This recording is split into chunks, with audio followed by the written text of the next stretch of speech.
Hello, this is Big Fred here from Big Fred and Skinny John's No Budget Garage. This short little video here will just be a brief explanation on how to tell apart a Dana 50 from Dana 60.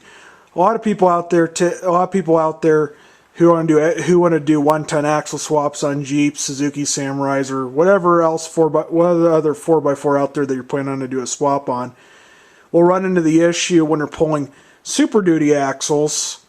That's typically what they end up pulling on what is a Dana 50 versus a Dana 60. You find both under there, and Dana 60s are stronger and generally more desirable also for all the aftermarket support they have versus the Dana 50. This here's just a brief little chart here on generally how to tell them apart.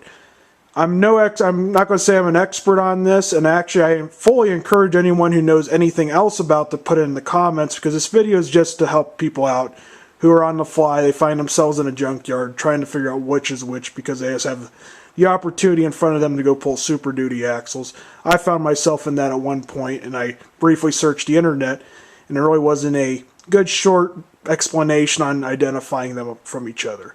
So the for sure way to tell them apart is just the ring gear size. You could pull off the differential cover, and the Dana 50 has a 9-inch ring gear, and the Dana 60 has a 9 3/4.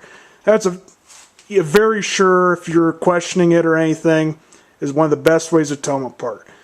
But usually from the outside, you'll find a 248 cast number on it. Now, typically there's a sticker on the axle tube. I actually have a little picture down below, a crappy drawing of a Dana axle.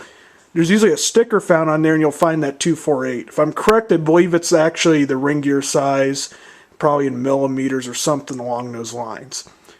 Also, another thing to look for in the web near the differential cover, sometimes you'll find a 60 or a 50 actually in the casting of the web. That's something also to look out for. Another way, if you want to just be sure on if you have a Dana 60, from everything I know, if it's 2005 or newer, it has a Dana 60. That's a really for sure way to tell them apart. And some things to look for is just the package. If it's a 3/4 ton with a 5.4 liter V8, this is being the I think 99 through 2003 Super Duties, most likely you have a Dana 50. If it's a Ford Excursion, I think all of those came with Dana 50s. So generally speaking, if it's a 5.4, I mean, it's worth checking if it's a Dana 60, but the likelihood it's going to be a Dana 50 for those years. You mostly want to look for the 6.8 V10 or the 6-liter Power Stroke or the 7.3 Power Stroke are mostly what you want to look for when you're actually trying to find these. So this is just a brief, like I said, a brief explanation on identifying the two apart from each other. And like I said, I fully encourage anyone who knows this stuff to comment and to actually leave a comment on the video to help anyone else who's trying to distinguish these two axles. Like I said, I found myself trying to figure it out on the spot one time, and through a brief search, there was a lot of information out there, and I was trying to narrow it down to figure out what it is. So hopefully this will help the one guy in the junkyard who's bringing YouTube up on their phone, trying to figure out what they have. So until then, see you next time. Like and subscribe to the channel for more videos along these lines. See ya.